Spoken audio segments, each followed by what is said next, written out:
Assalamualaikum warahmatullahi wabarakatuh, Bapak Ibu sekalian, Sobat Satir, Sobat Konseling Satir Indonesia, gimana kabarnya hari ini? Semoga semuanya dalam keadaan yang sehat.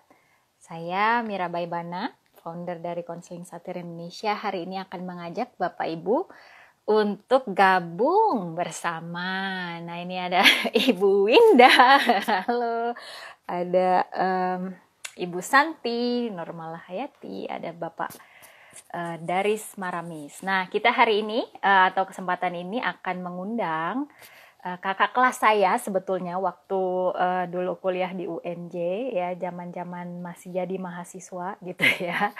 Tapi beliau sekarang sudah menjadi Sekjen MGBK Indonesia gitu ya.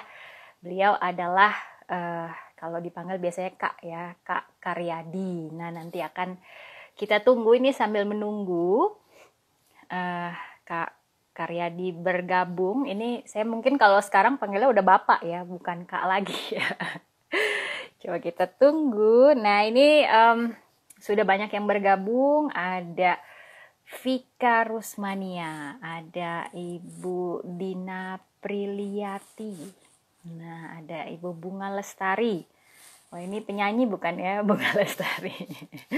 Lalu ada Elda Suheri. Ada Muhammad Ilham Iskandar. Nah, ini ada Ibu Neneng juga. Ada Ibu Rina Saleh. Nah, kita masih menunggu Kak atau Pak Karyadi bergabung ya. Mungkin Bapak Ibu yang ada di sini yang bergabung hari ini boleh share ini masuk MGBK daerah mana gitu ya, atau bagian mana. Nah, ini boleh share nih ya di sini ya, supaya saya tahu nih kira-kira kalau kita bicara MGBK Indonesia gitu ya dengan Bapak Sekjennya.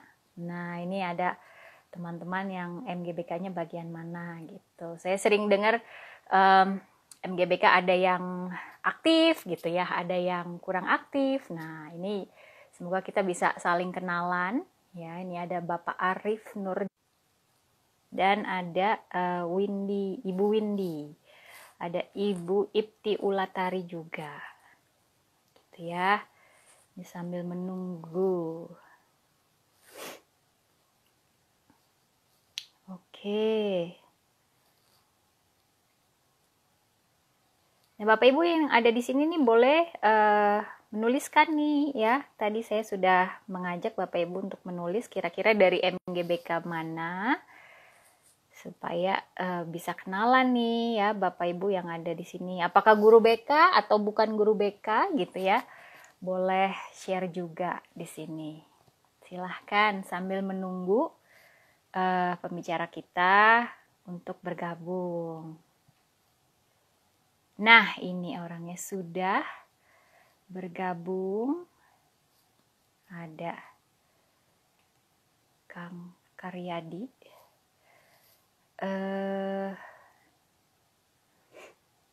Saya mau mengundang.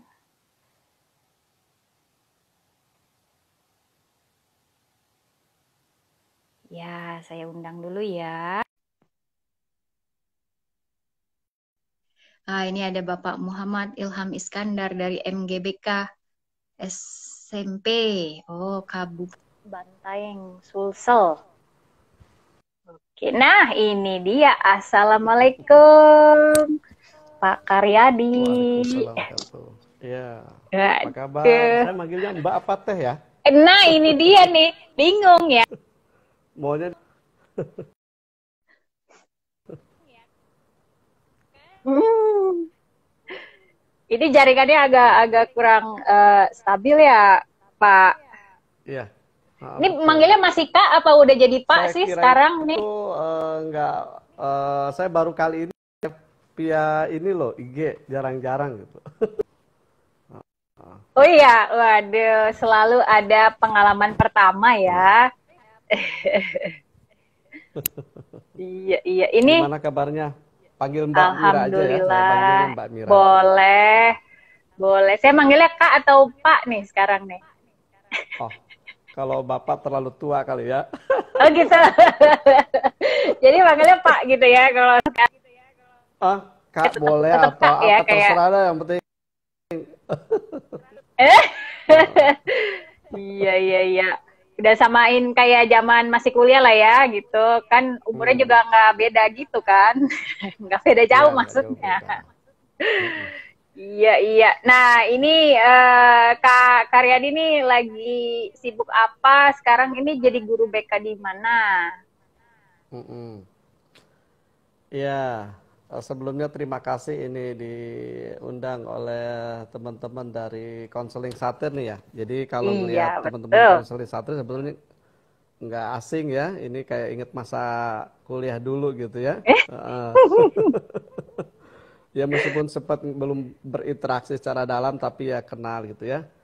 Iya betul. Ya, alhamdulillah saya Karyadi, orang bilang katanya berkarya selalu jadi gitu ya. Wih, alhamdulillah selalu jadi gitu ya. Alhamdulillah selalu jadi ya. Tinggal sekarang di eh, apa namanya di Kampung Cikuda, Desa Gunung Putri, Bogor ya, Kecamatan Gunung Putri. Itu dari daerahnya dekat Cikias SBY. Tugas saya Oke. kebetulan sejak 2011 ya, per 2011 ditugaskan di SMK Negeri 1 Gunung Putri, Kabupaten Bogor. Kebetulan Hmm. sekolahnya dekat dengan rumah kebetulan gitu. Jadi Tinggal jalan aja kali dari kurang lebih rumah ya. sekitar ya jalan 1 kilo mungkin ya. Kalau Hmm. bawa motor 5 menit lah. Itu kalau aktivitas lainnya yang pasti ya berkumpul dengan teman-teman di guru BK di MGBK ya. Di MGBK SMK Kabupaten Bogor itu sebagai Hmm. ketua ya. Itu dari 2015 sampai sekarang. Ini periode ketiga kalau tidak salah. Karena SK-nya dari Dinas Pendidikan ya, cabang dinas. Ah, Nah, kalau oke. di MGBK Indonesia itu baru bergabung tahun 2020 dan diajak oleh Pak Budi selaku ketua jadi sekjen ya, itu Hmm. aktivitasnya. Kalau yang lain sih di PGRI juga aktif tapi di cabang ya. Di cabang PGRI Kecamatan Gunung cabang. Putri itu gabung. Mm-mm. Wah, ini Ya itu aktif mungkin. sekali. Makanya namanya Karyadi berkarya selalu jadi gitu ya. Karena ini aktif Amin, di mana-mana amin. nih. Nah, Ya, ini Kak Karyadi sebetulnya aku mungkin mewakili orang-orang awam ya yang dulu kuliahnya BK gitu ya, tapi nggak kenal sama MGBK gitu. Nah, ini pengen belajar sebenarnya pengen tahu maksudnya MGBK tuh seperti apa gitu. Itu kan bagian dari APKIN ya kalau nggak salah ya. ya. Mm-mm. Nah, itu apakah maksudnya kan ada divisi-divisi di APKIN dan salah satunya adalah MGBK. Nah, ini kira-kira tugasnya apa? Terus tadi kan dengar juga ada MGBK Indonesia, ada uh, provinsi mungkin gitu ya, ada kabupaten, Ya, ada sampai mm-mm. apa tuh? Nah, itu boleh Provinsi. mungkin diinformasikan nih buat saya yang kurang gaul gitu, kurang kenal nih Ya, sama organisasi sendiri gitu.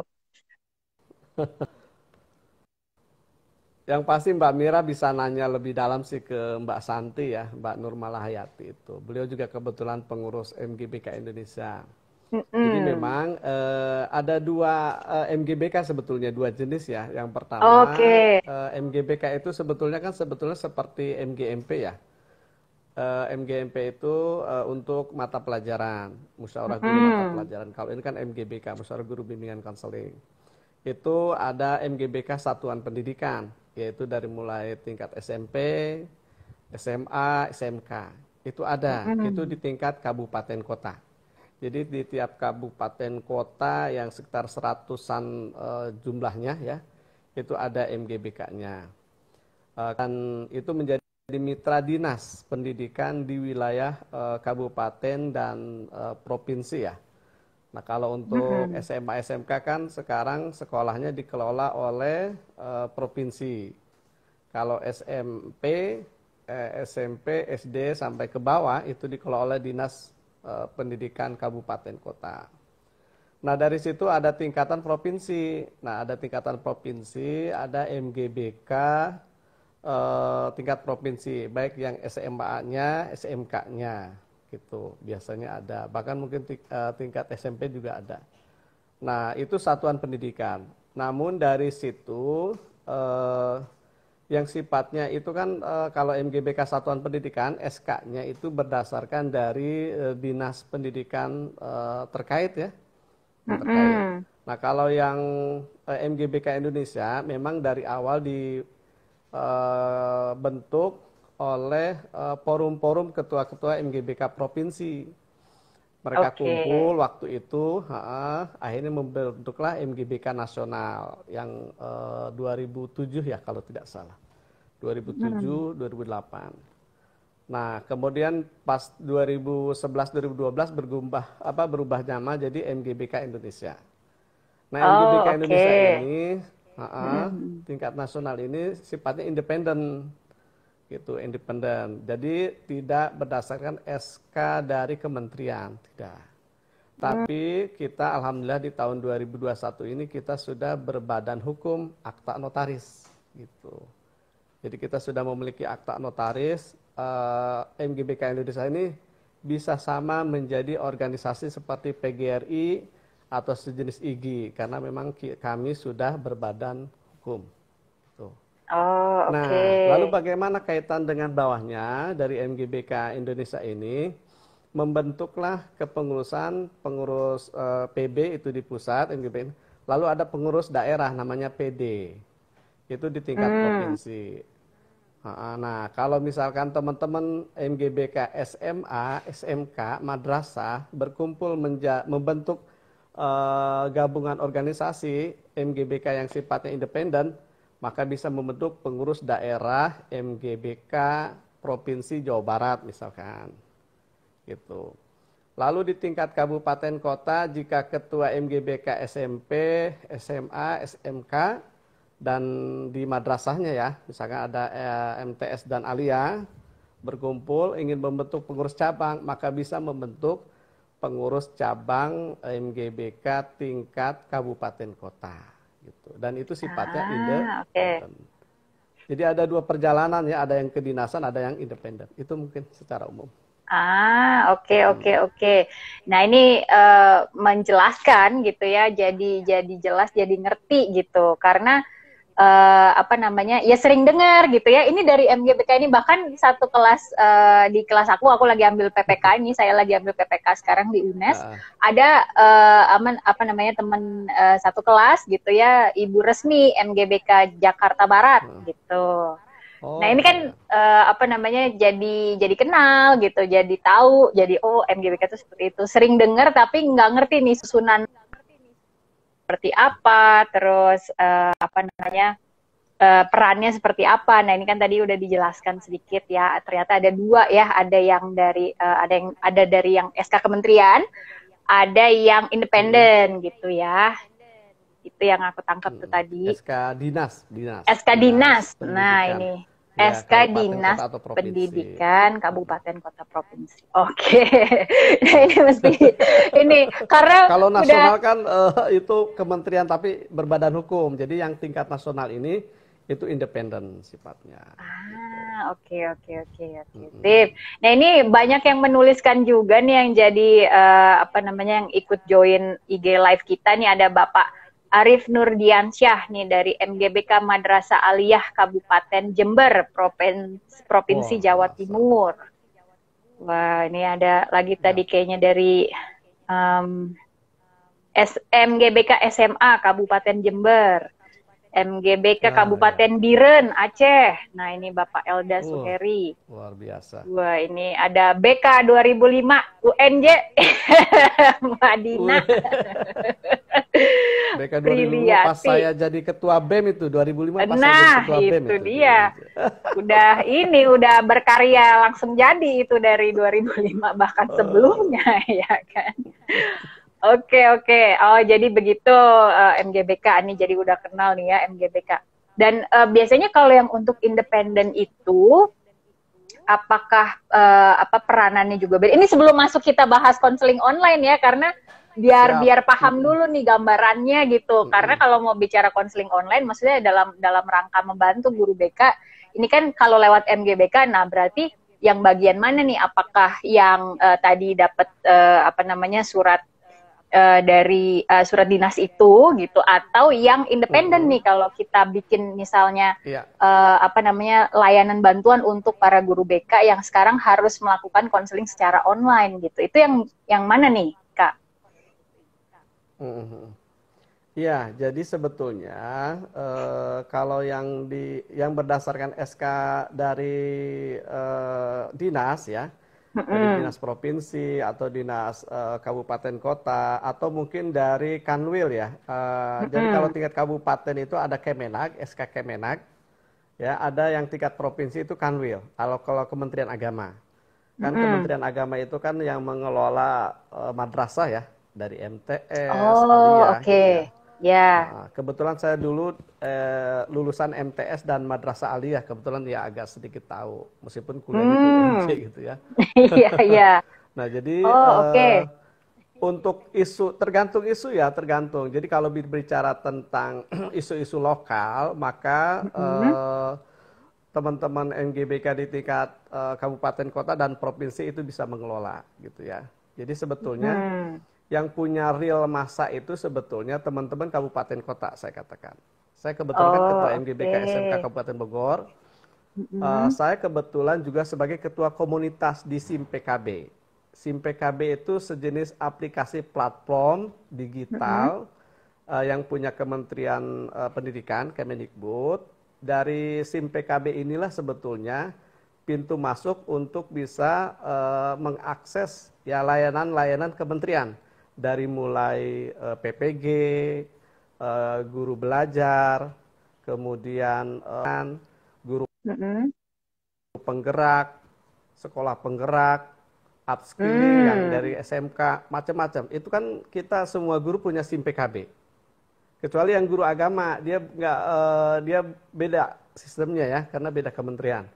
Nah, jadi SIM PKB inilah sebetulnya yang akhirnya mengelola namanya komunitas. Nah, jadi satu kabupaten kota itu memiliki atau cabang dinas ya, itu memiliki akun. Saya kebetulan sebagai ketua, maka saya jadi admin, bisa meng-add di SIM PKB. Nah, SIM PKB ini datanya ngelink ke Dapodik. Dapodik itu merupakan data pokok pendidikan yang dimiliki oleh sekolah gitu ya. Yang itu bisa ngelink terkait dengan pencairan sertifikasi guru, itu bisa dilihat di SIM PKB. Kan bentar lagi mau pencairan nih sertifikasi guru nih. Itu biasanya dari SIM PKB dibuka. Kalau misalkan ada guru yang dia tidak memiliki SIM PKB, maka dia tidak memiliki akses mendapatkan pelatihan peningkatan kompetensi diri, tidak bisa ikut sertifikasi guru dan lain sebagainya. Makanya wajib sebetulnya guru, apalagi yang sudah ASN ya, itu memiliki SIM PKB gitu. Nah, jadi yang punya real masa itu yang kabupaten kota, yang dia mengelola langsung SIM PKB. Nah, kalau untuk kegiatan-kegiatan skala besar, maka sebetulnya forumnya ini kayaknya ini. Nah, maka forum bersamanya adalah MGBK Indonesia gitu. Jadi MGBK Indonesia itu untuk meng-create, mengorganize kegiatan-kegiatan yang memang skala nasional. Contoh, mengkritisi kebijakan terbaru ya terkait dengan Merdeka Belajar, kita ingin mengumpulkan seluruh guru BK Indonesia, maka melalui MGBK Indonesia. Tapi kalau mau memberikan pelatihan fokus gitu ya, wah ini sasarannya guru BK SMK di sebuah wilayah kabupaten kota, ya silakan hubungi kabupaten kota. Gitu. Jadi fokus ke sasaran. Jadi tergantung. Nah, kalau yang MGBK kedinasan lebih banyak nanti akan koordinasi dengan biasanya pengawas, kemudian kepala dinas gitu ya. Nah, itu biasanya. Tapi kalau untuk yang tingkat nasional, biasanya kita akan koordinasi dengan P4TK Penjas BK ya. Itu merupakan salah satu UPT di bawah Dirjen GTK yang mengelola kegiatan peningkatan guru BK di Indonesia. Itu namanya P4TK Penjas dan BK. Gitu. Itu yang di Parung itu ada di ya. Parung. Betul, di Parung. Nah, kayaknya Mbak Mira tahu. Kalau Nah, saya kebetulan kalau kemarin itu doang mah ikut tahu, Pak. kegiatan. Kalau di Ya, Parung ya, doang mah Parung. tahu, kalau sistemnya mah nggak tahu. Oh. Nah, jadi P4TK ini Iya. apa namanya unit yang menolak yang Mm-mm. terkait dengan peningkatan guru BK dan Penjas. Saya kebetulan Mm-mm. kemarin Mm-mm. 3 pekan lalu itu berturut-turut Mm-mm. mengikuti kegiatan di sana, gitu ya. Mm-mm. Jadi ada sekarang P4TK sedang mempersiapkan sebuah kegiatan pelatihan yang berbasis LMS ya, platform LMS, Learning Management System. Ini kan saya lagi gandrung ya, kayak guru Mm. penggerak berbasis LMS, Betul. sekolah penggerak berbasis LMS. Nah sekarang lagi disiapin dan dari mulai tema cyber counseling, BK di Mm. SD dan perangkat layanan di SMP, SMA, SMK itu Nah, lagi itu di. menarik tuh karena pembahasan cyber counseling kan berkaitan sama pembahasan kita nih, counseling online ya, Mm-mm. beda beda bahasa Betul. aja. Ya. Padahal counseling online juga Ya, campuran ya, online bahasa Inggris juga ya, cyber ya bahasa Inggris betul. juga. Nah, ini Ya, kira-kira ya. berarti pembahasan tentang cyber counseling memang sudah masuk ya istilahnya dalam entah Sudah itu masuk. P4TK gitu ya. Nah, karena memang di lapangan itu kan apalagi zaman pandemi udah PJJ dan ini sebagian sekolah juga sudah mulai campur juga ya, maksudnya sudah mulai ada pertemuan yang langsung juga udah nggak full online ya. Ya, Um, nah, blended atau hybrid lah. blended betul bahasanya itu blended ya. Blended. Nah, Ya, ya. apa namanya? Ini jadi sebuah hal yang sebetulnya sudah lama disadari gitu ya, counseling online gitu, cyber counseling itu sebuah hal yang sudah lama disadari bahkan dari tahun 1990-an gitu ya, bahkan mungkin Hmm. sebelum itu, cuman baru benar-benar berasa saat pandemi 1 tahun belakangan inilah ya, 1 tahun setengah Betul. uh, lebih gitu, bahkan karena ya karena keterbatasan kita nggak bisa bertemu dengan siswa juga gitu ya. Nah kira-kira dalam dari sisi MGBK sendiri masalah-masalah yang sebetulnya sering diutarakan gitu ya sama guru-guru BK baik daerah ataupun pusat gitu ya yang berkaitan dengan cyber counseling ini atau counseling online kayaknya untuk sesuatu yang baru kan pasti ada rasa apa ya, ada rasa canggung, ada rasa khawatir dan juga Ya, keadaan yang tidak bisa dikendalikan ya kan. Beda kalau di sekolah kan ya, mau manggil anak gampang ya, sini kamu gitu misalnya. iya, iya. Nanti ketemu sama ibu ya, ketemu sama bapak gitu, atau apa namanya guru mata pelajaran misalnya nanti ketemu guru BK ya gitu misalnya seperti itu. Nah ini kalau pas konseling online kan ini agak susah ya, apa namanya ntar anaknya nggak ada kuota atau gimana. Nah ini kira-kira apa sih yang sebetulnya sudah diutarakan nih sama guru-guru BK dari yang diterima oleh MGBK berkaitan dengan masalah konseling online? Iya. Jadi memang betul ya, kita di awal 2020 itu agak kaget mungkin ya, shock atau gagap lah ya, gagap ketika menghadapi pandemik ini. Jadi memang ketika awal-awal 2020 pandemik ini ditetapkan menjadi sebuah bencana ya, dengan akhirnya penyesuaian, problem-problem di lapangan itu adalah ya itu tadi salah satunya kompetensi guru-guru, khususnya guru-guru BK ya di lapangan. Karena teman-teman kan nggak semuanya jago terkait dengan menggunakan ya beberapa platform aplikasi Online ya. digital atau mungkin penggunaan Betul. IT itu masih butuh penyesuaian. Jadi ketika di masa-masa itu penyesuaian guru-guru BK adalah terkait dengan masalah kompetensi ya, kemampuan ya terkait dengan penggunaan teknologi. Ditambah memang jaringan juga di beberapa daerah bermasalah gitu ya. Terus masalah-masalah. Jadi jangankan bicara siswa dulu ya, guru juga bermasalah gitu ya di awal-awal pandemi Iya, gitu ya. betul. Sehingga Sama-sama ya. sama-sama. Ditambah juga pemerintah juga tidak siap memberikan sebuah pedoman atau panduan ya di awal-awal itu. Mm-mm. Jadi kita belum memiliki panduan, pedoman. Namun dalam 2020 sekitar bulan Agustus sudah mulai tuh pemerintah mempersiapkan beberapa kebijakan ya. Khususnya terkait dengan kurikulum, sudah mulai menggunakan kurikulum penyesuaian masa pandemi. Bahkan di hari ini pun di beberapa sekolah seperti sekolah saya itu menggunakan kurikulum adaptasi COVID ya, adaptasi COVID. Jadi kurikulumnya dimulai dirubah. Jadi dari mulai hal-hal yang besar disederhanakan.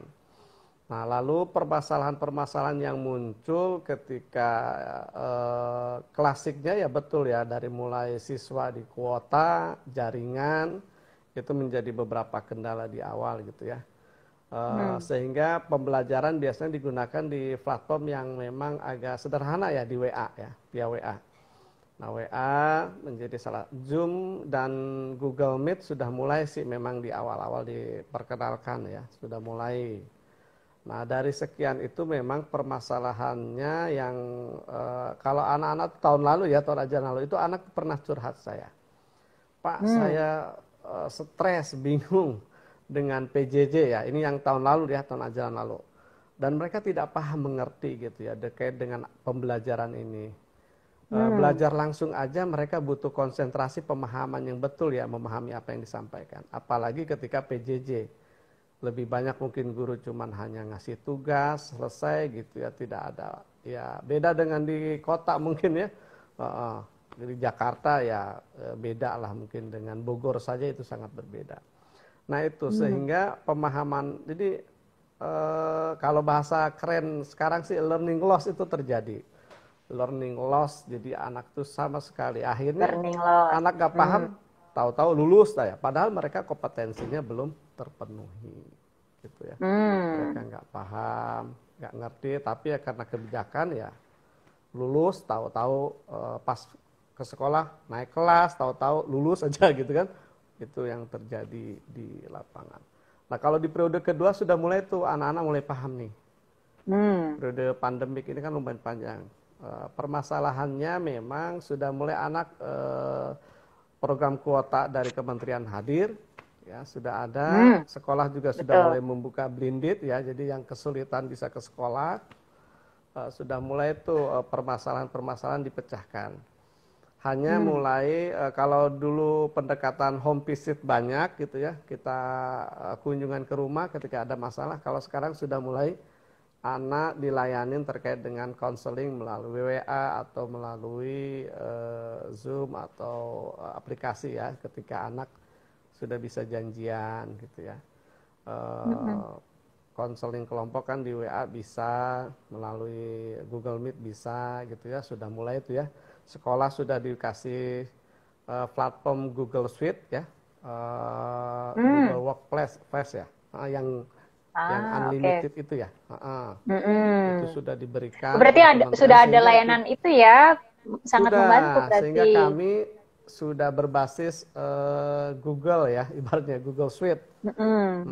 Jadi sudah terintegrasi ya, kita gunakan platform itu gitu ya untuk Google Meet. Sekarang bisa kita save gitu ya, tidak lagi gratisan, tapi itu yang bayar pemerintah gitu ya. Oh gitu. Tapi ini apa namanya, maaf dipotong Kak, ini berarti layanannya hanya untuk sekolah negeri dong ya kalau dibayar pemerintah, atau swasta juga dapat atau gimana? Nah kalau swasta saya kurang tahu juga apakah mereka diberikan, tapi kayaknya sih platform kayak itu untuk sekolah SMK, SMP diberikan gitu ya, karena pemerintah bayar mahal ke Google, sehingga setiap sekolah, setiap guru itu memiliki akses Google Suite ya, punya akun masing-masing gitu. Saya aja punya 2. Oke. Dari, 2, banyak juga. Dari sekolah, dari SMK dapat, dari Waktu saya jadi instruktur nasional program sekolah penggerak dikasih juga akunnya. Jadi ada 2 akun gitu ya. Oke. Karena Oke. dibikinin Jadi, sama panitia gitu. Dan jadi itu kita bisa manfaatkan. Nah, menggunakan itu ya. yap, betul. Dan dari Apa namanya? siswa-siswa, Nah, apakah terkait menanggapi ini, dengan oke gitu atau gimana? jadi kalau terkait ini, jadi secara konten ini yang belum tersentuh, jujur gitu ya. Layanan konseling yang berdasarkan pendekatan ini belum dilakukan secara benar-benar ya, kayak pendekatan satir atau kalau saya sih menggunakan yang konseling berbasis solusi ya, fokus brief SFBC, counseling biasa kan. SFBT gitu ya. Betul, nah itu biasanya kan sering digunakan itu ya kalau terkait dengan ingin cepat memberikan solusi. Itu belum sampai ke tataran konten Prakteknya seperti itu. gitu ya. Guru lebih banyak, belum. Guru BK kalau saya katakan lebih banyak mendengar, ya gitu ya, intinya proses-proses keterampilan konseling yang masih dasar gitu, yang masih umum. Jadi belum menyentuh kepada ini. Biasa sih kalau saya kemarin nanganin anak ketika dapat laporan ada anak yang stres dan pengen bunuh diri ketika menghadapi PJJ, saya japri beliau dan suruh datang ke sekolah. Biasanya gitu. Jadi untuk butuh layanan ketika di WA, kayaknya sih perlu ketemuan dengan protokol kesehatan ya, datang ke sekolah, kita lakukan counseling atau ngobrol gitu ya, dan kita selesaikan. Alhamdulillah si anak ini bahkan diterima di IPB kemarin. Jadi semangat lagi belajarnya. Awalnya mau bunuh diri katanya. Pas kelas 12 itu stres katanya, nggak ngerti sama sekali Ya, perubahan belajar ya. gitu. Seperti itu. Betul. Dan ini jadi salah satu solusi ya, karena apalagi kalau sudah ada keinginan untuk bunuh diri kan salah satu solusi atau salah satu intervensi lah kita bilangnya ya, intervensi yang bisa langsung diaplikasikan ya memang ketemu gitu. Karena kalau ketemu kan kita jadi tahu secara fisik gitu ya bahwa anak ini tidak melakukan hal-hal yang bisa melukai dirinya gitu ya. Karena kalau online itu jadi sebuah resiko gitu, karena ya kalau misalnya lagi online gini terus tahu-tahu dia buka jendela di pinggir di pinggir jendela itu kan serem ya gitu. Jadi memang intervensinya yang sangat cocok gitu ya, atau yang lebih cocok istilahnya adalah memang ketemu langsung ya, kalau memang sudah ada pikiran untuk bunuh diri gitu ya, atau melukai diri gitu. Ya, kalau untuk online sih mungkin hal-hal yang dasar aja. Kalau untuk online mungkin yang lebih banyak itu tadi layanan secara umum gitu. BK itu kan ada layanan kelas secara umum. Kalau khususnya ya biasanya kalau yang urgen banget home visit, kalau sekiranya bisa hadir ke sekolah ya di sekolah mungkin itu. Karena saya melihat juga kalau dari karakteristik pandemi gitu ya, dulu mungkin sebelum pandemi pergi ke sekolah atau secara hadir secara fisik gitu ya, hadir di sekolah itu jadi sebuah semacam bantuan gitu ya untuk memisahkan diri dari keluarga gitu ya, istilahnya kita nggak perlu mikirin keluarga gitu ya, atau siswa-siswi nggak perlu mikirin apa yang terjadi di rumah, dia tinggal fokus untuk belajar di sekolah gitu kan ya, karena kehadiran fisik di sekolah. Tapi jadi masalah begitu nyampur semuanya ya kan, ya belajar di rumah gitu ya, orang istilahnya keadaan psikologis anggota keluarga di rumah juga berbeda gitu ya, jadi dia juga tahu apa yang terjadi di rumah gitu, dan ini belajar ditambah belajar di rumah, ditambah secara psikologis juga mungkin dalam relasi keluarga kan juga mungkin menghadapi pandemi itu jadi bingung juga gitu ya, bingung juga harus seperti apa gitu. Nah maka salah satu pilihan untuk memisahkan istilahnya adalah dengan tadi ya datang ke sekolah gitu, atau untuk menjembatani learning loss tadi gitu ya, datang ke sekolah. Ini kayaknya programnya Ibu Santi nih ya, learning loss, anak-anak yang learning loss dipanggil ke sekolah gitu ya, dan juga kunjungan rumah ya, dan kunjungan rumah ini juga kayak sebetulnya jadi satu hal yang dilematis juga ya untuk para guru BK gitu, karena kalau daerah rumah si anak nih daerah merah gitu ya istilahnya, yang kasus COVID-nya tinggi Ya, juga ngeri-ngeri sedep ya kan ya. ke sana gitu. Betul, iya. Ngeri-ngeri. Ngeri-ngeri sedep. Karena belum tentu Iya, juga penerimaan orang tua di rumah juga ya, menerima orang luar istilahnya juga lancar gitu ya. ya betul. Jadi memang ya itu tadi, permasalahan ini kan sebetulnya tidak hanya terkait sudut pandang satu sisi ya, yaitu versi BK, tapi secara keseluruhan dunia pendidikan lah. Ketika bicara setting pendidikan gitu ya. Makanya sebetulnya permasalahan-permasalahan learning loss, mungkin ada burnout ya, ya kecemasan. Kemarin waktu bulan Juli Agustus kan kita guru BK memberikan sebuah assessment diagnostik ya, atau kalau dulu istilahnya need assessment ya, analisis kebutuhan. Di kelas 10 itu rata-rata itu salah satu hal yang memang menjadi problem itu adalah kecemasan. Ya.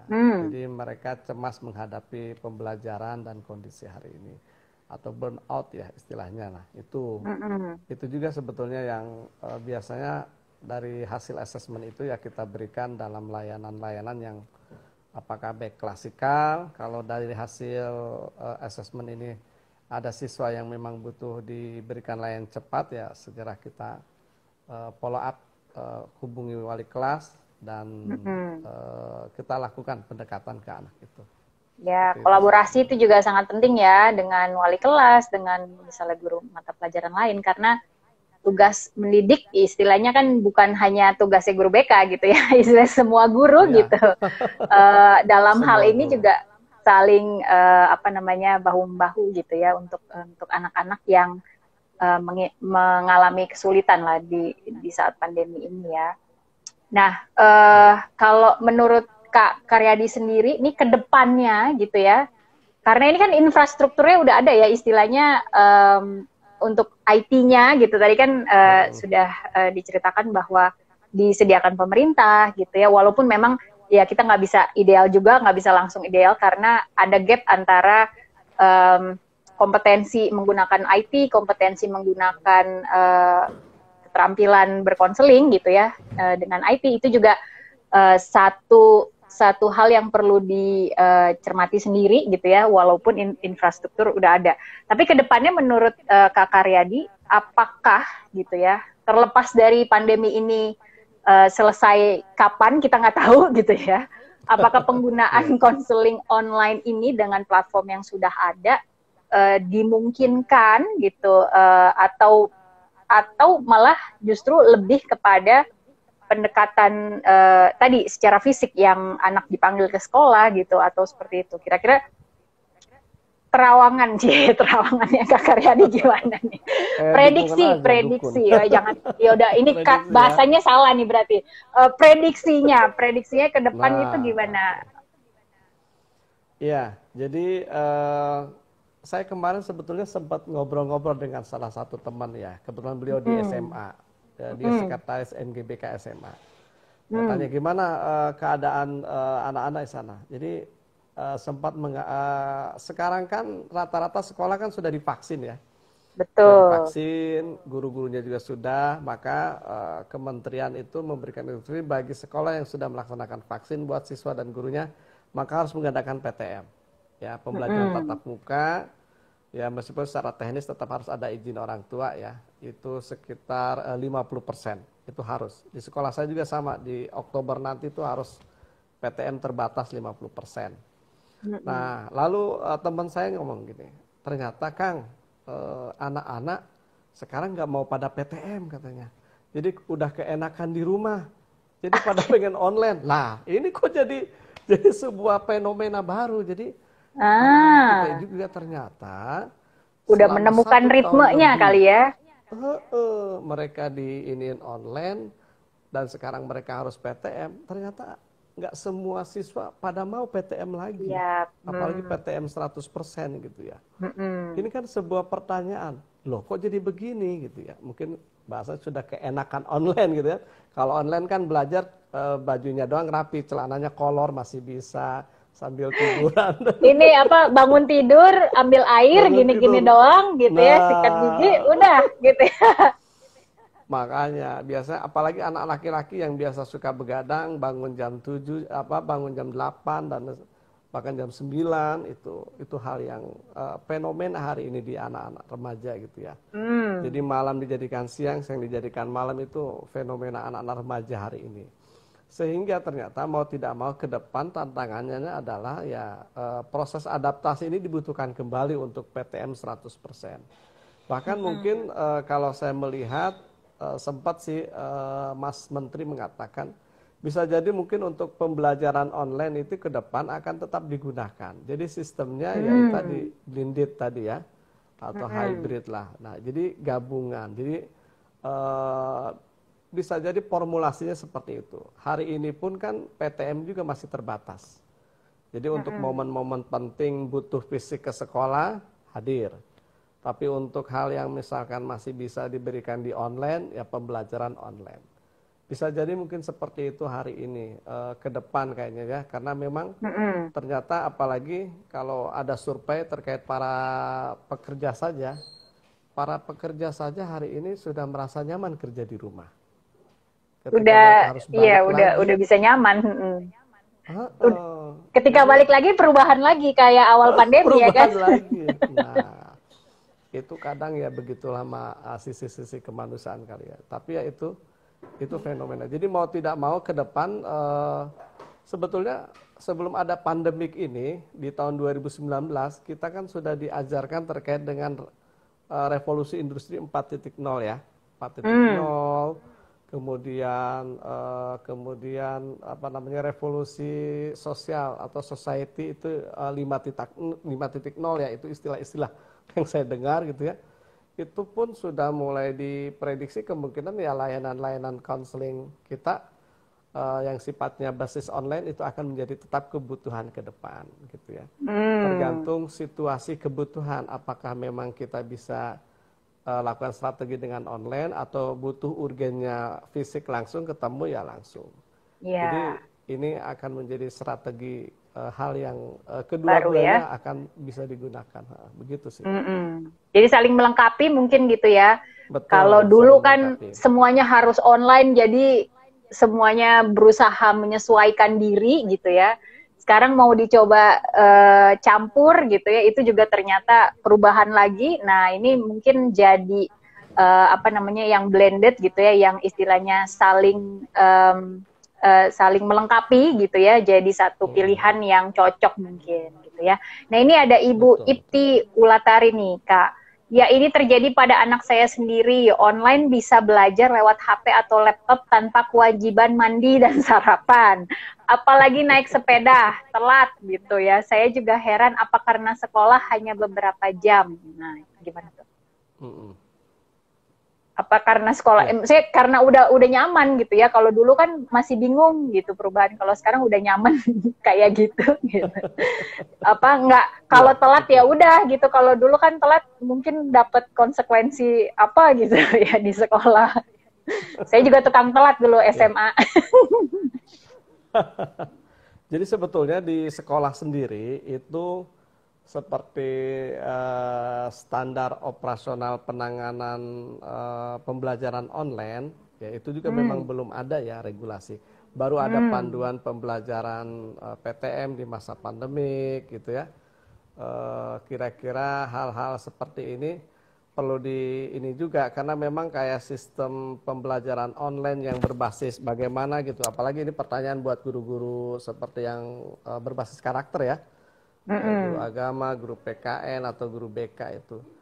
Jadi bagaimana pembentukan karakter terbangun secara online atau pendidikan karakter di online ini menjadi sebuah pertanyaan sebetulnya buat kami gitu ya di lapangan, karena kan mendidik anak secara online gitu ya, pembentukan karakter kebiasaan itu agak berbeda. Yaitu yang diskusi-diskusi kalau ketemu dengan guru-guru sebetulnya itu seperti apa namanya, bagaimana merubah perilaku anak yang memang ya perlu diperbaiki, tapi dengan online gimana gitu ya. Iya, Nah itu karena semua gini, hal-hal kalau pertanyaan. kalau pendekatannya behaviorisme, ya kan, kalau mau online gimana coba? Ya kan? Kan nggak bisa tuh. Makanya Apa itu. Nah namanya, kira-kira sangat saya juga pengen tahu kira-kira ini. apa pendekatan counseling yang bisa kita gunakan yang efektif untuk di masa pandemik ini ya, pendekatannya gitu. Apalagi kalau SMK itu behavioristik sekali gitu, behavior sekali kita itu. Jadi anak kedisiplinan, rambut harus Iya, ketat, pakaian dimasukin, kemudian oh ya semua dengan atribut dan lain sebagainya, kan ada hal-hal seperti itu. betul. Ini jadi pertanyaan ya, karena kan berkaitan dengan nilai-nilai ya, nilai-nilai sebagai pendidik gitu ya.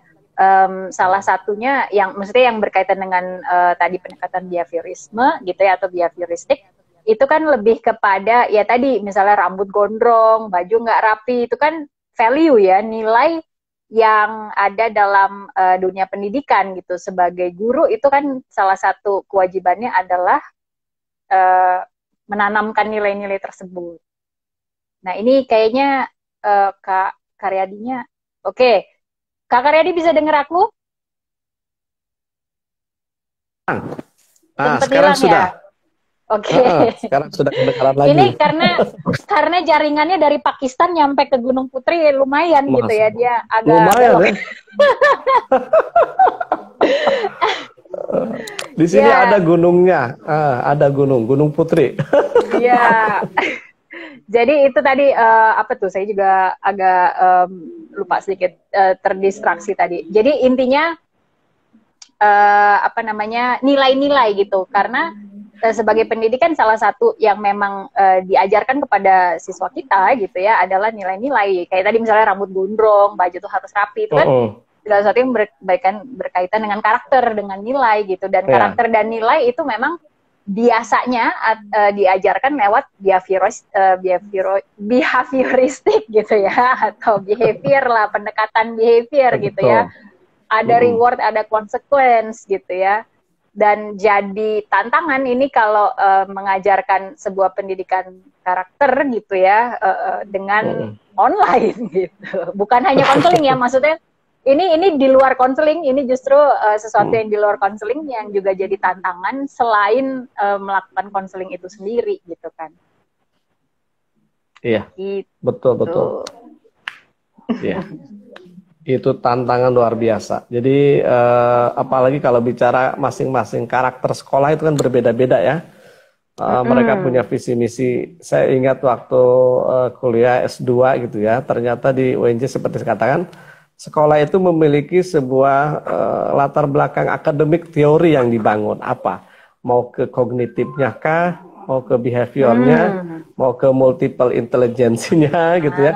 Mau kemana gitu? Nah, wah saya juga pikir sekolah saya itu kemana arahnya nih ya? Nah itu kadang dibangun dengan nilai-nilai itu, kadang di masa sekarang itu kalau di beberapa sekolah negeri khususnya itu sisi fleksibilitasnya agak kurang. Beda dengan mungkin teman-teman di sekolah swasta yang mereka bisa lakukan perubahan cepat sesuai dengan kondisi. Itu yang sebetulnya luar biasa hebatnya itu kalau teman-teman di sekolah ya.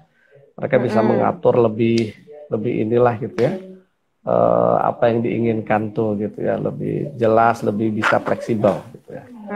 Tantangan di negeri itu ya kita ikut regulasi, menunggu gitu ya, biasanya.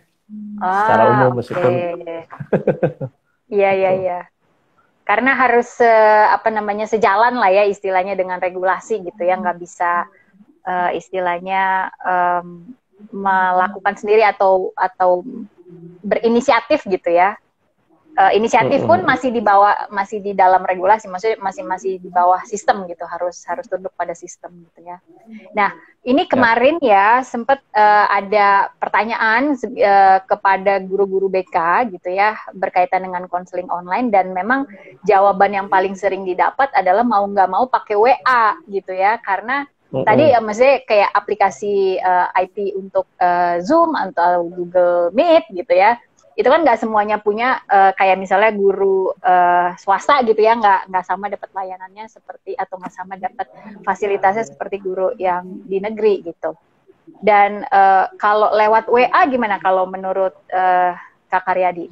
Konseling lewat WA. Iya. Ini kan juga pasti sering dilakukan juga nih kayaknya mungkin, atau gimana? Iya.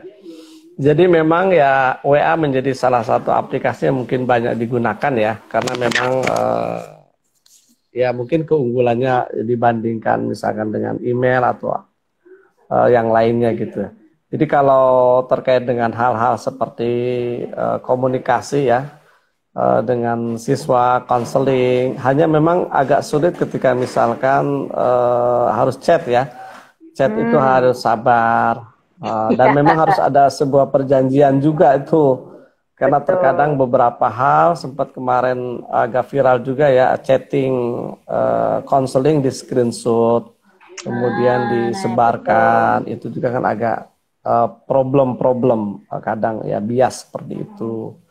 Nah, paling yang memang enak tuh kalau langsung dengan telepon ya, telepon. Video call Dulu gitu sih kali ya, video call video WA call. Gitu. Dulu saya sempat melakukan konseling ketika sebelum ada WA ya, itu via konseling via HP juga bisa ya, dulu pernah saya lakukan. Nah, kalau dengan video call bisa seperti itu. Jadi yang kita lakukan ya memang harus janjian dulu ya mengenai waktunya gitu. Terus hal-hal yang biasanya diinikan ya apa namanya lebih kepada ini sih lebih kepada pencarian informasi dulu, kayak nyari data dulu gitu ya.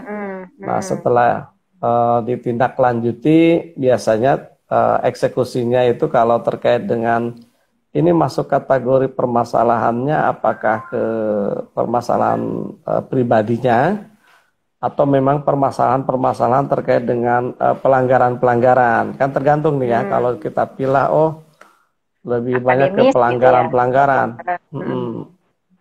Rata-rata kan wali kelas atau ketua jurusan sering, ini Pak Karyadi anak yang tidak jarang hadir, misalkan. Ini tidak ngerjain tugas. Tolong gitu ya. ini diselesaikan. Tolong. Gitu ya. Biasanya kan begitu tuh. Nah, kan kita perlu cek and recheck dulu sebab permasalahannya apa. Betul. Kenapa dia tidak mengerjakan tugas. Nah, biasanya sih ketika dapat nomornya dihubungi, kadang ada juga, mohon maaf, siswa-siswa kita yang di Japri malah cuma dibaca doang. Ada juga itu yang begitu. Iya, banyak. Gitu. Bahkan katanya di blok, guru BK-nya di blok nomornya. Gitu. Nah, saya pernah di blok itu sama siswa. Saya pernah juga ngalamin. Aduh, ini anak, saya ulang. Akhirnya saya hapus aja nomornya di phonebook, biarin aja lah sekalian gitu ya. Jadi, tapi setelah itu kita kayaknya sih memang harus di home visit nih ya. Ya udah kita home visit. Jadi mentok itu ketika di home visit dan tergantung lagi ya, sekali lagi ini permasalahannya apa. Kalau anak yang ingin konseling ada masalah, mereka pasti akan mau. Tapi kalau udah berbicara terkait dengan pelanggaran yang sifatnya itu mungkin dia tidak mampu mengelola diri, contoh kayak malas gitu ya. Saya malas belajar online, kan bingung ya. Saya malas belajar itu online. Caranya nah, gitu begitu. Ya, itu jalannya. Dia udah ngaku, saya malas Pak belajar gitu. Nah itu gimana kan? Iya. Nah, kira-kira apa? Nah ini mungkin yang perlu kita pelapi, kita berikan agenda konseling sesuai dengan dia mau, ya kita tanya dia bermasalah enggak. Nah kalau dia tidak merasa bermasalah ya kita sampaikan. Dengan efek malas itu ya kemungkinan tertinggal, tidak naik kelas atau ya begitulah gitu. Nah ini hal-hal yang itu yang perlu disadarkan biar dia terbangun dan mau mulai untuk menyelesaikan masalah itu. Biasanya secara umum memang kadang ketika konseling secara online secara alamiah hampir mungkin pendekatan konseling itu jarang kita pakai. Atau memang kenapa ya itu rata-rata tuh. Padahal kan kalau kita harapannya ketika dulu kita belajar pendekatan konseling itu kan supaya kita betul-betul memahami ya, oh tahapannya, tekniknya gitu ya.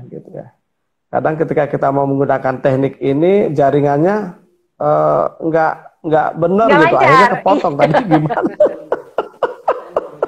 Bener Aduh, nih, kayak begitu. sama nih, pas kayak Ibu Ipti nih, Kak Karyadi nih. Di konseling online lebih enak kalau bisa lihat mimik muka, tapi ada kendala juga Nah, kadang pas enak-enak konseling sinyalnya hilang. Waduh, jadi nunggu nah, muter-muter deh, kan nggak enak kalau nanya lagi. Nah, itu nah. Jadi kadang-kadang hal-hal seperti itu betul teknis gitu. Jadi kita teknis. sudah nyaman ngobrol, kadang siswanya pulsanya habis gitu ya. Kadang seperti itu juga ada gitu ya. Mm-mm, mm-mm. Hal-hal seperti itu. Jadi kita kadang harus betul-betul menyesuaikan. Yang pasti sih kalau misalkan di follow, jadi pertemuan online itu kalau menurut saya sih lebih banyak harus di follow up dengan pertemuan langsung menurut saya gitu ya. Oh, oke. Jadi Jadi tidak setelah tidak online dijadikan ketemu langsung gitu ya. mm, tidak harus sesuatu yang selesai dengan cara Saat itu online, tidak online menurut aja saya. gitu ya. Hmm. mm, jadi kita bisa lanjutkan kontrak atau pertemuan dengan offline ya, offline gitu. Menurut saya sih lebih enak begitu sih. Gitu. Jadi ini kayak blended tadi itu juga ya, maksudnya Nah, betul, apa namanya mengikuti itu juga karena memang keadaannya seperti itu dan juga untuk keefektifan gitu ya kalau menurut Kak Karyadi keefektivitasan follow up mungkin gitu ya bahasanya ya follow up untuk betul. setelah sesi konseling yang diberikan secara online gitu ya ataupun misalnya dari chat dari WA gitu ya atau video call atau telepon gitu ya supaya dengan bertemu ini bisa ada mungkin sebuah kepastian bagi kedua belah pihak gitu ya bagi guru BK-nya ya bagi siswanya bahwa ada follow up gitu nggak hanya selesai di situ aja Yap, dan apa namanya sepertinya kalau yang tadi Kak Karyadi juga bilang pemahaman atau kompetensi akan aplikasi dari pemahaman terhadap pendekatan konseling tertentu itu juga jadi sebuah senjata yang perlu bukan senjata ya bahasanya sebuah skill sebuah keterampilan mm, yang perlu diasah juga ya untuk guru-guru BK nih terutama gitu ya. betul, betul. Padahal dulu pas kuliah juga sering ya belajar pendekatan ya semua pendekatan kayaknya dipelajarin gitu ya Iya. apalagi ini di PPK kan juga belajar Pancawaskita gitu ya. Ini Hmm, yang jadi masalah adalah bagaimana mengaplikasikannya gitu ya. Karena iya, memahami dengan mengaplikasikan kan ya tentu ada gap di situ ya istilahnya. betul. Iya, memang dulu waktu kuliah, bahkan di beberapa pelatihan pun sebetulnya pendekatan konseling sering disampaikan kembali ya. Hanya memang itu tadi ketika di lapangan secara tahapan, strategi gitu ya. Kadang Mm-mm. kita menjadi orang-orang yang mengalir saja akhirnya gitu ya dalam ketika proses Mm-mm. konseling itu Mm-mm. mengalir. Bahkan yang paling banyak sebetulnya banyak manfaat ini ya, itu lebih kepada keterampilan-keterampilan dasar konseling ya, paraphrasingnya, ya Mm-mm. penerimaannya.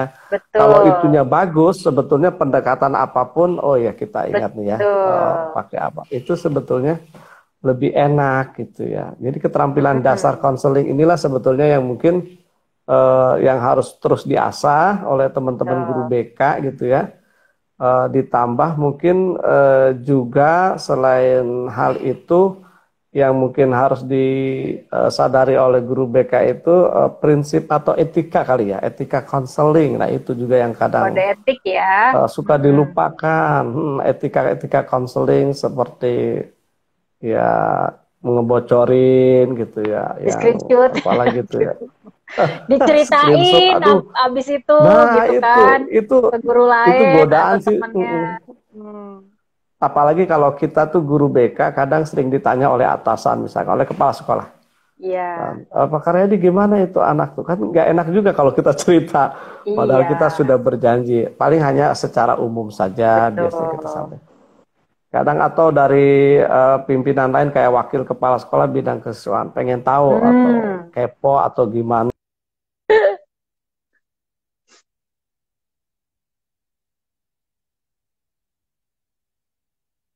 Ini agak terputus sinyalnya ya.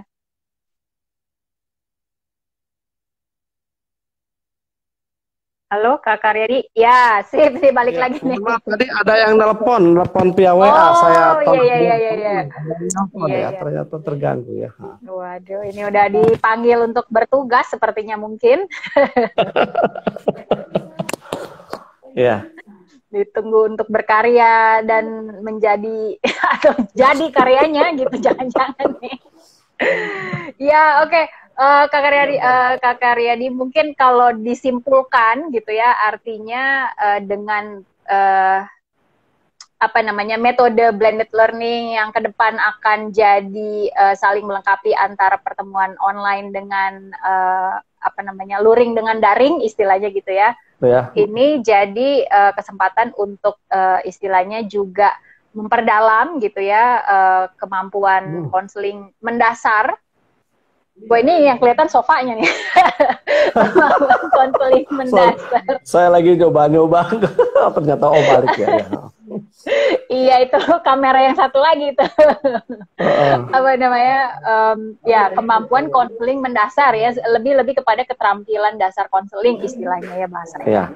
itu jadi hal yang urgent untuk dikuasai gitu ya walaupun istilahnya pemahaman terhadap pendekatan tertentu itu jadi melengkapi efektivitasan layanan konseling gitu ya. Artinya walaupun nanti ada layanan atau ada fasilitas dari pemerintah, misalnya ada layanan Google Meet dan lain sebagainya, gitu ya, itu bisa dipakai. WhatsApp juga bisa dipakai, gitu ya. Telepon juga bisa dipakai. Dicampur pun juga jadi satu solusi, gitu ya. Istilahnya setelah online ada offline-nya, gitu ya.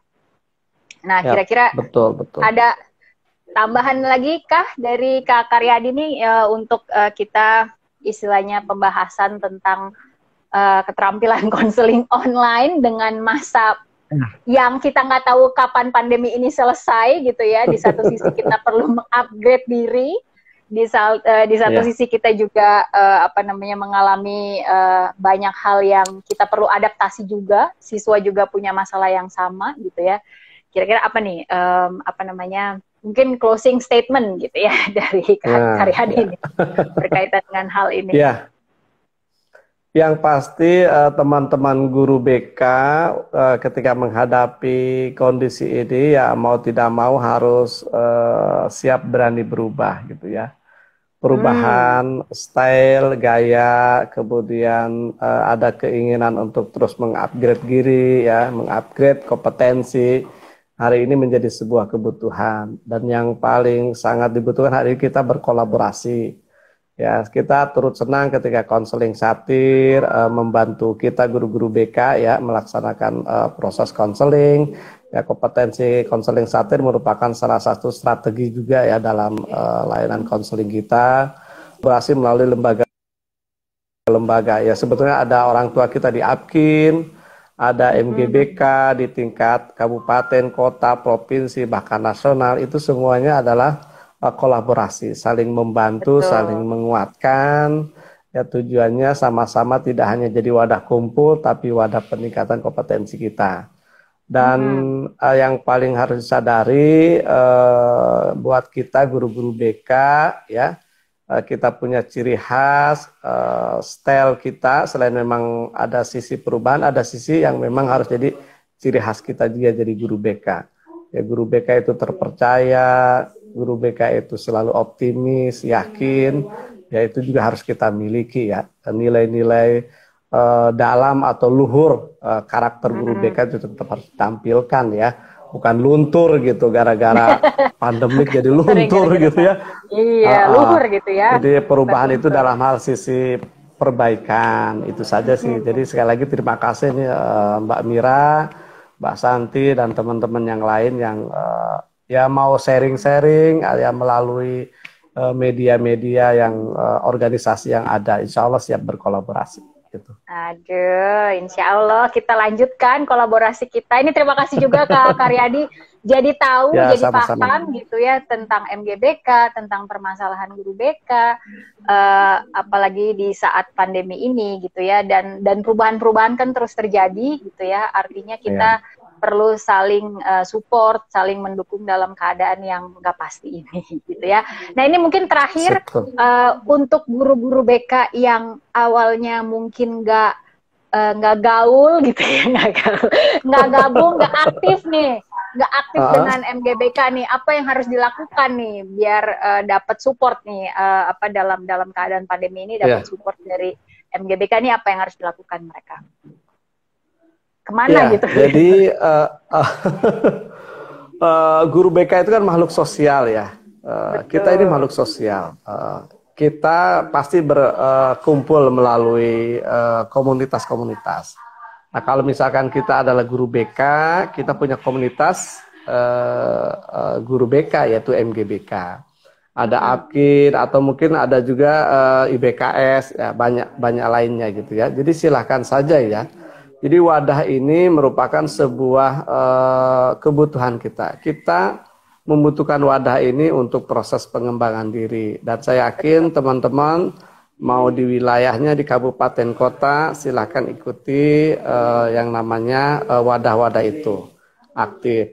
Karena kalau kita tidak mengikutinya, sayang kita akan ketinggalan informasi, kita tidak akan mendapatkan sebuah hal baru. Setidaknya kan kalau kita aktif, ada teman untuk diskusi dan berbagi. Betul, gitu ya. Jadi sekali lagi ini merupakan salah satu kebutuhan kita. Kalau kita tidak ya sebetulnya itu pilihan, tapi akan banyak kerugian gitu ya. Kalau jalan sendiri dengan jalan bersama akan lebih enak. Kalau kita sukses sendiri daripada dengan sukses bersama itu kan lebih enak kan. Kalau kita sukses bersama, cerdas bersama, hebat bersama, bersama-sama itu luar biasa. Gitu. Luar biasa, luhur itu ya, jadi apa namanya bukan luntur gitu ya. Betul, luhur. Makasih banyak. Itu saja mungkin. Kak Karyadi, terima kasih atas waktunya. Kita lanjutkan di kesempatan berikutnya. Terima kasih juga buat Bapak Ibu yang sudah bergabung, sudah hadir, memberikan respon-respon. Semoga pembahasan ini, diskusi dengan Kak Karyadi sangat bermanfaat dan lanjut sok atuh gitu ya istilahnya nih. Jadi orang Sunda, aku ikutan Sunda-Sundaan ini. Ini apa namanya menghubungi MGBK daerahnya masing-masing gitu ya supaya kita bisa sama-sama saling bantu. Oke, terima kasih Kak Karyadi, Bapak Ibu sekalian. Saya akhiri, hatur nuhun juga. Saya akhiri dengan wassalamualaikum warahmatullahi wabarakatuh. Waalaikumsalam warahmatullahi wabarakatuh. Terima kasih, hatur nuhun. Sama-sama Kak.